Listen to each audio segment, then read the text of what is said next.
Share කරගන්න යන්නේ අපි දෙන්නගේ ජීවිතේ අපි දෙන්නට ලැබුණු ලොකුම gift එක ලොකුම blessing එක. ඒ අපේ බබා. ඉතින් බබාගේ delivery එක තමයි මම ඔයගලන්ට ෂෙයා කරගන්නේ. මේ අපි හවස hospital එකට යන ගමන් මට due date එක දීලා තිබේ 9th of October. ඒ වුණාට ડોක්ටර් කිව්වා අන්තිම ස්කෑන් එකේදී ෆස්ට් වගේ එන්න අපි ස්කෑන් කරලා බලමු කියලා. 9 වෙල්ස් එකේ දාට ડોක්ටර් ඉන්නවා කියලා. ඉතින් අපි එදා කොහොමත් ලෑස්ති වෙලා ගියේ. මොකද ડોක්ටර් ආයි කිව්වා ඕනනම් අපි පළවෙනිදම ගමුත් කියලා. හැබැයි ඒක මයි හස්බන්ඩ් විතරයි දැනන් හිටියේ. අපි කාටවත් කිව්වේ නෑ අපේ ගෙදර අයට. අපි ගොස් ස්කෑන් එකක් තියෙන්නේ ගිහලා බලලා ડોක්ටර් කිව්වොත් විතරක් ඇඩ්මිට් වෙමු කියලා.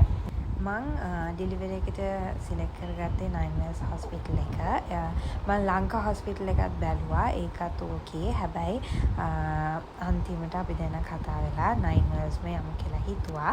හැබැයි ලීසන්ස් එකේ තමයි මං ඔක්කොම බබාගේ ස්කෑන් ડોක්ටර්ව channel කරේ ඔක්කොම කරේ ලීසන්ස් එකෙන්. ඩිලිවරි එක විතරයි මම 9 වෙල්ස් තෝරගත්තේ. මේ ඉතින් අපි රූම්ස් බලන්න ඉන්න.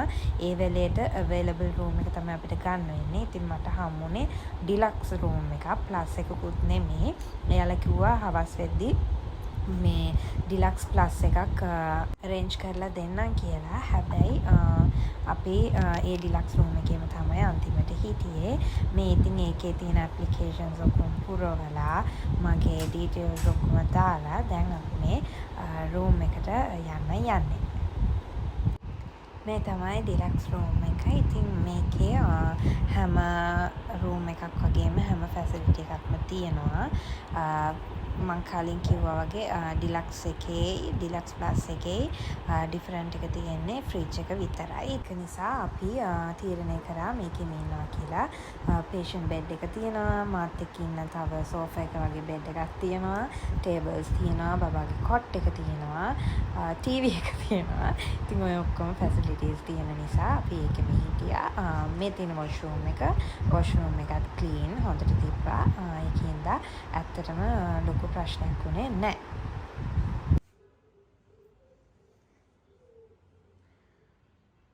අම්මා කෙසේ වෙතත් තාත්තා කාලා බීලා ඉන්න ඕනේ කියලා මෙයා එයාගේ වැඩ පටන් ගත්තා.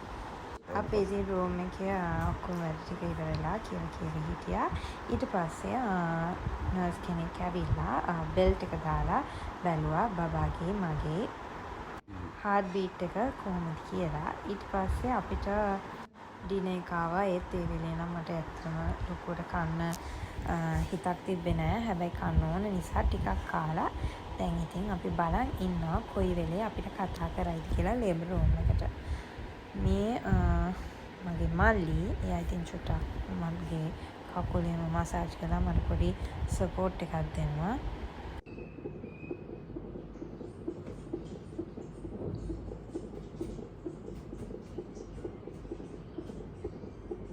මම නෝමල් ඩිලිවරි එකකට තමයි ලෑස්ති වෙලා ගියේ. ඒක නිසා ඉතින් ඒගොල්ලෝ කිව්වා ටිකක් ඇවිදලා කරලා ඉන්න ඇඳට වෙලාම ඉන්න එපා කියලා.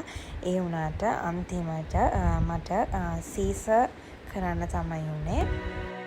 හිනි පෙතම සොයා ලුහු බඳින තුරා හමු නොවීතියේ ජීවිතේ. පස්සේ දෙවැනි බෙල්ට් එකක් දාලා මගේ බබාගේ heart beat එක චෙක් කරද්දී යාළුවා කිව්වා මෙහෙම එමර්ජන්සි එකක් එහෙම තියෙන්නේ කියලා. ඉතින් මාව ඒ වෙලේම ලේබර් රූම් එකට අරන් ගියා. ඉතින් මේ අන්න අපේ බ්ලෙසිං එක අපි ළඟට ආපු වෙලාව. එයාගේ වැඩ ටික ඔක්කොම කරලා අපිට මම හිතන්නේ ලේබර් රූම් එකේ මාව විනාඩි 45ක් විතර තියාගෙන හිටියා. බබාට කිරි දීලා ඒක නෝමලි හැම කෙනෙක්ටම කරන දෙයක්. ඒ දේ කරලා අපිව රූම් එකට ගෙනාවා. ඉතින් එතනින් එහාට මට වීඩියෝස් මොකද කරන්න බැරුව ගියා. හැම දෙයක්ම අලුත්. ඒ හැම දෙයකටම පුරුදු වෙන නිසා දෙවැනි දවසේ චුට්ටක් මං ඇවිදින්න ගත්තා. ඇවිදලා බබාවත් දෙවැනි දවසේ තමයි නෑවුවේ. ඊට පස්සේ ඉතින් ඔන්න දැන් අපේ බබාව බලන්න මේ කට්ටිය ඇවිල්ලා එයාගේ නැන්දියට බොකේ එකයි කාඩ් එකකුයි කේක් එකකුයි ඒවල තිබ්බා. ඉතින් ඒවත් අරගෙන අපිව මං හිතන්නේ 3ට විතර ඩිස්චාර්ජ් කරා. ඉතින් අපි එහෙමම ගෙදර යන්න පිටත් වුණා.